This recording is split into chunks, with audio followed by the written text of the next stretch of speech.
As always, we have you covered tonight. Live team coverage for you. Our team of reporters tracking damage, flooding, and power outages across the region. Impacts that Chief Meteorologist Nick Marianos warned us about days ago. But let's start with CBS 13's Madison Keevy. She's live in Sacramento. Madison. Yeah, I want to show you some of the impacts that we're still seeing from this storm here. This is a tree that has been just blown right out of the ground. You can see how saturated the roots of this size tree gets after all of this rain that we've had.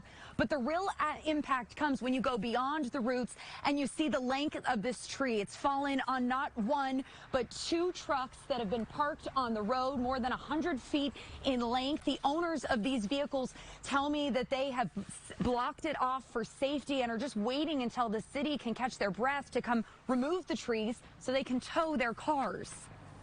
They break, they crash through, and they destroy every ounce of any house or roof that they touch. And it took half the other tree next to it, smashed the pickup truck and the white pickup truck, and the green and there's just an amazing loud noise.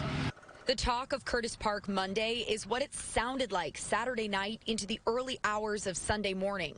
I heard the wind. I heard what sounded like my window was going to be blown right out from the trees brushing against it, and the howling winds. It's pretty exciting. The result of that weather excitement had some asking, what do we do now? The next step is trying to figure out how to get the tree off of the cars. This Curtis Park neighborhood isn't letting the caution tape and orange stay back cones get them down. In fact, it's quite the opposite. Kind of a joyous occasion, everybody working together to try to open up the street. And nobody's waiting for the city to come take care.